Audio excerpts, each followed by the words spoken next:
DP Rigathi Gachagua's moves and tactics to undermine the President of the Republic of Kenya seems to every day become a plot of his own downfall. Gachagua is a man that was known to have started his campaign against the government of President William Ruto. But he never made it clear to what extent he was willing to go so that he will dethrone the President of the Republic of Kenya and him giving himself a chance before the elections of the year 2027. But his MPs and the people that he believes were loyal to him have become his own downfall, because these people are expressing their disappointment in Gachagua in different ways.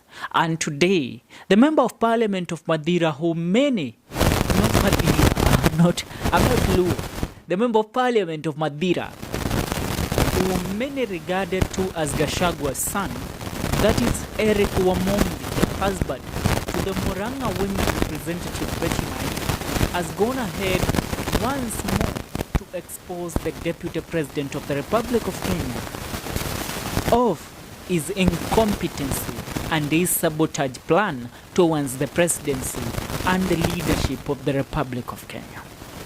Eric Wambugu has revealed inward details and deep details in regards to how Gachagua has been plotting against the President of the Republic of Kenya, President William Ruto. Now, how can we call this? Is it sabotage?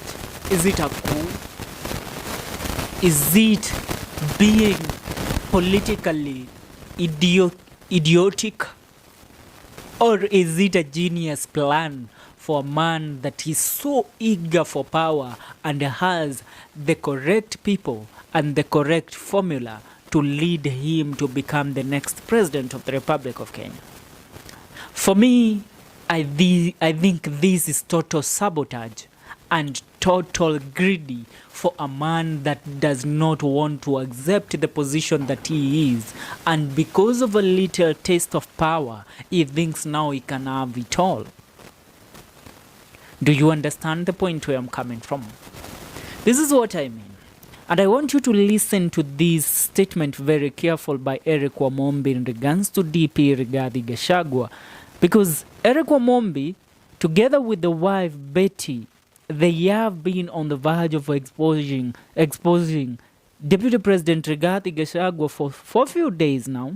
It's not the first time they have been in the front, in the forefront fighting. Now listen to this. You told me we fight the sitting president and we start looking for friends, we form ours in 2027, which will be the opposition. Madira Member of Parliament Eric Wambugu has opened up on his fallout with Deputy President Rigathi Gachagua. In a statement on Wednesday, August 7th, which is today, Wambugu claimed that DP Gachagua asked him to fight President William Ruto and to start looking for allies ahead of the 2027 general election. Now, the UDA MP noted that he told Gachagua that the move was wrong and asked him to support the Ruto government until 2032, when they will be completing the Kenya Kwanza administration first wave of leadership of President William Ruto, where now they believe after that Gachagua from 2032, Ruto will offer his support for Gachagua to become the next president of the Republic of Kenya. But Gachagua started seeing red flags, which prompted him to start looking for allies that will support him in his bid for presidency come the year 2027. Now, I shall quote Eric Wambugu, and I want you to listen to this very carefully. You were told to insult the former president, and you did it. When you even insulted his mother, you told me we fight the sitting president, and we start looking for friends. We form ours in 2027, which is we form our own government in 2027. I told you it is not right. I told you the right thing is to support the government and work for our people first until 2032. I told you the urgent thing is to finish all the stalled projects. Who did the right thing? Wambugu post.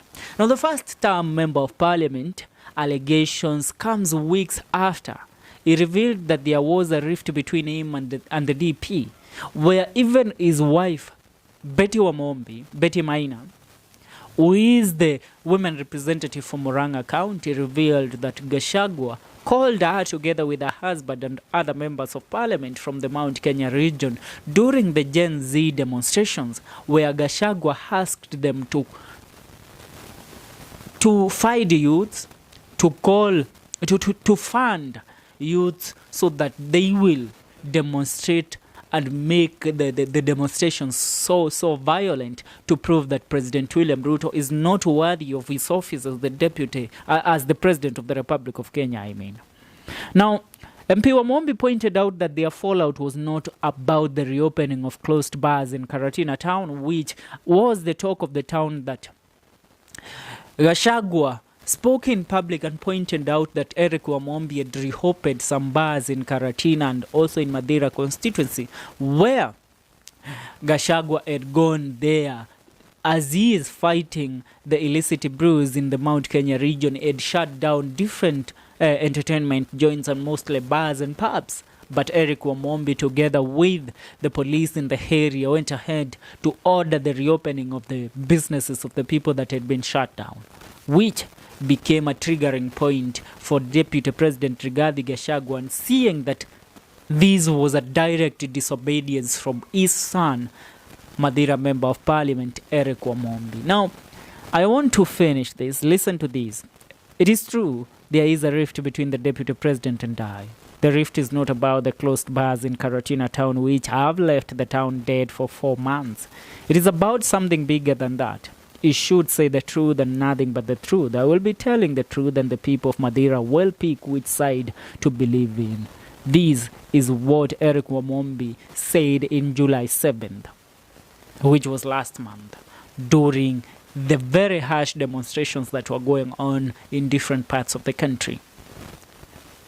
Now it seems the fight between Deputy President Rigathi Gachagua and Eric Wambugu is accelerating day in, day out.